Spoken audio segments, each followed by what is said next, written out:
अगर आप देखें ये कब्र आप देखें, सबसे पहले तो डॉक्टर शेख अता मोहम्मद साहब की कब्र है जो कि अल्लामा इकबाल के ससुर थे। तो इनकी बेटी थी करीम बीबी।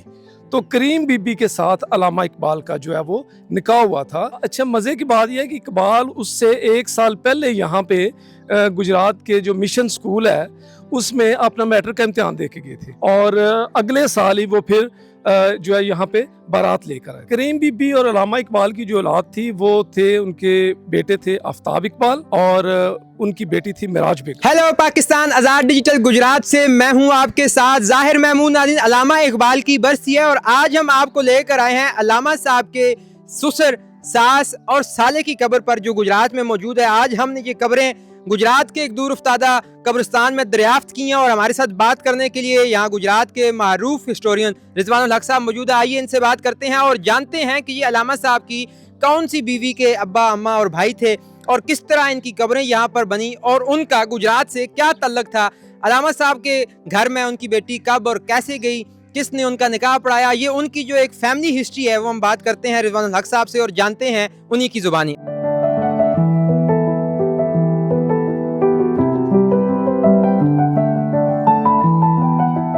रिजवानुल हक साहब, आप माशाल्लाह बड़ी रिसर्च करते हैं, गुजरात के हवाले से आपका बड़ा काम है। अल्लामा साहब की सास, उनके ससुर और साले, उनकी कब्रें यहाँ पर मौजूद हैं, तो हमें बताइएगा कि उनका गुजरात से क्या ताल्लुक था। सर, उनका गुजरात से ये ताल्लुक था कि गुजरात के ही रहने वाले। तो अगर आप देखें ये कब्र आप देखें, सबसे पहले तो डॉक्टर शेख अता मोहम्मद साहब की कब्र है जो कि अल्लामा इकबाल के ससुर थे और ये अपने वक्त के बड़े मशहूर जो वो डॉक्टर थे, ये सर्जन थे और इनको जो है वो जो वो इंग्लिश गवर्नमेंट की तरफ से भी एजाज़ मिला था। इसके अलावा इनको मेडिकल फील्ड में जो है वो राय बहादुर का खिताब भी मिला था और ये अपने वक्त के बड़े जो है वो फेमस डॉक्टर हुआ करते थे। इनका नाम था डॉक्टर शेख अता मोहम्मद और ये आपके जो आपका आबाई इलाका है चकवाल, उसके साथ पिंड दादन खान आता है। तो पिंड दादन खान में भी इन्होंने बहुत ज़्यादा अपनी जो है वो मेडिकल सर्विसेज जो है वो दी हैं।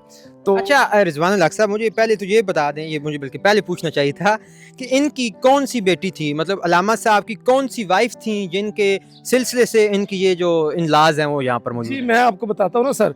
तो डॉक्टर शेख अता मोहम्मद साहब जो थे ये बुनियादी तौर पे कश्मीर से यहाँ पे आए थे किसी वक्त में गुजरात में, और गुजरात का एक मोहल्ला है बाज़ार के साथ, इसको कहते हैं कटरा शाल बफा। तो वहाँ के ये रहने वाले थे डॉक्टर शेख अता मोहम्मद। तो इनकी बेटी थी करीम बीबी। तो करीम बीबी के साथ अल्लामा इकबाल का जो है वो निकाह हुआ था और जब अल्लामा इकबाल का यहाँ पे गुजरात में करीम बीबी साहबा के साथ निकाह हुआ तो उसमें उस निकाह नामे पे जो बतौर गवाह दासत थे वो अल्लामा इकबाल के जो उस्ताद थे मौलवी मीर हसन, जिनका अक्सर आपने नाम सुना होगा। तो मौलवी मीर हसन जो थे वो उनके निकाह नामे पे उनके दस्तखत हैं और दुल्हन की तरफ से यानी कि करीम बीबी की तरफ से हमारे गुजरात के बड़े मशहूर शायर हैं, पंजाबी शायर मियाँ मोहम्मद बूटा शायर गुजराती, वो भी इसी कब्रिस्तान में दफन है। अभी मैं आपको उनकी कब्र पे भी लेके चलूँगा। तो मियाँ मोहम्मद बूटा गुजराती जो थे उनके भी यहाँ पे उनके भी जो दस्तखत हैं वो बतौर गवाह हैं। तो हमारे एक गुजरात के बड़े मशहूर और मैं तो कहूँगा फर्जंदे गुजरात हैं डॉक्टर मुनीर अहमद सलैत साहब। तो उन्होंने इकबाल और गुजरात नामी एक किताब लिखी जिस पे उन्होंने गुजरात का इकबाल के साथ तल्लक का जो है वो तफसीली अहाता किया। मैं समझता हूँ कि डॉक्टर मुनीर अहमद सलैत साहब का ये गुजरात के ऊपर, अपने शहर के ऊपर एक एहसान तो हम नहीं कहेंगे क्योंकि उन्होंने अपनी मिट्टी का हक अदा किया। अपनी मिट्टी पे एहसान तो नहीं होता, अपनी मिट्टी का हक अदा होता है। तो डॉक्टर साहब ने बड़ी मेहनत के साथ इकबाल और गुजरात लिखी और इकबाल और गुजरात में उन्होंने जो है वो सारी इन चीज़ों का जो है ना वो अहाता किया। अच्छा रिजवानुल हक साहब, करीम बीबी आपने बताया वो शायद उनकी पहली बीवी थी, किस ज़माने में उनका निकाह हुआ था वो आपको याद है? जी, करीम बीबी का इकबाल, अच्छा मज़े की बात यह है कि इकबाल उससे 1 साल पहले यहाँ पे गुजरात के जो मिशन स्कूल है उसमें अपना मैट्रिक का इम्तिहान दे के गए थे। अच्छा। तो अगले साल मिशन हाई स्कूल में मैट्रिक का इम्तिहान देने आए थे और अगले साल ही वो फिर जो है यहाँ पे बारात लेकर आए थे। मतलब मैट्रिक के बाद ही शादी का? जी, मैट्रिक के बाद ही उनकी जो है ना वो यहाँ पे शादी हुई थी। अच्छा, शेख अता मोहम्मद जो उनके ससुर थे वो आप बता रहे हैं बहुत बड़े डॉक्टर थे, राय बहादुर खान का उनको एजाज़ मिला और इतनी मशहूर शख्सियत, और अल्लामा साहब अभी मैट्रिक करके ही उन्होंने उनकी बेटी ब्याह दी, मतलब कुछ तो लिंक होगा। देखिए लिंक जो था वो तो उन्होंने एक डॉक्टर शेख अता मोहम्मद साहब जो थे उन्होंने तो ये देखा कि मेरी जो बेटियां हैं ये जैसे हर माँ बाप की ख्वाहिश होती है कि बार वक्त उनकी शादी हो जाए, तो उन्होंने उन लोगों की शराफत और दीनदारी जो वो देख के तो शादी कर दी। अच्छा, उन करीम बीबी में से कितनी उनकी औलाद पैदा हुई अलामा साहब की, कितना अरसा उनका साथ रहा है एक साथ? देखिए करीम बीबी की उनके साथ आप यूं कह लें कि साथ सारी उम्र का ही रहा उनका। जी, उन्होंने उनको जो डाइवोर्स वाला इशू नहीं हुआ था, उन्होंने तलाक नहीं दी थी, वो साथ उनका सारी उम्र ही रहा। बल्कि जब इकबाल साहब की 38 में अल्लामा इकबाल की डेथ हुई है तो करीम बीबी जो थी वो तब भी उनकी फोतगी पे और तदफीन पे वहाँ पे गई थी। तो उनकी औलाद कौन कौन सी थी? करीम बीबी और अल्लामा इकबाल की जो औलाद थी वो थे, उनके बेटे थे आफ्ताब इकबाल और उनकी बेटी थी मिराज बेगम। 2 ही बेटे बेटी थे? एक बेटा और एक बेटी। तो उनकी अब आगे नस्ल चल रही है? जी, उनकी आगे नस्ल चल रही है। अच्छा, हम तो ये सुनते आए हैं कि अलामा साहब ने अपनी पहली बीवी को गैर मुस्लिम होने की वजह से तलाक दे दी थी, ये कोई बात सच है? नहीं सर, बिल्कुल ऐसी बात नहीं है। ये आप देखें जहाँ पे आप खड़े हैं, अल्हम्दुलिल्लाह ये मुसलमानों का कब्रिस्तान है और यहाँ पे अल्लामा इकबाल के इन-लॉज दफन है और वो एक सच्चे मुसलमान थे। ऐसी बिल्कुल कोई बात नहीं है। ये बात अगर किसी ने फैलाई है तो वो बिल्कुल गलत बात है। अच्छा, हम लोग जो हैं जब हम हिस्ट्री को पढ़ते हैं, तारीख को देखते हैं, तो अलामा साहब की पहली शादी के बारे में इतनी मालूमात नहीं मिलती। आपने गुजरात में वो कब्रें भी ढूंढ निकाली हैं जिन पे कतबे लगे हुए हैं कि ये उनके इन-लॉज की हैं। तो किस ज़माने में इनकी डेथ्स हुई हैं, कब इनकी ये कब्रें यहाँ पर बनाई गई थी? सर हर कतबे के ऊपर लिखा हुआ है कि इनकी जो है ना वो कब कब डेथ हुई है। तो अगर अभी हम देखते हैं, ये देखें डॉक्टर शेख अता मोहम्मद साहब जो हैं ये जो है ना वो इनकी डेथ हुई है 22 में, 14 दिसंबर 22 में।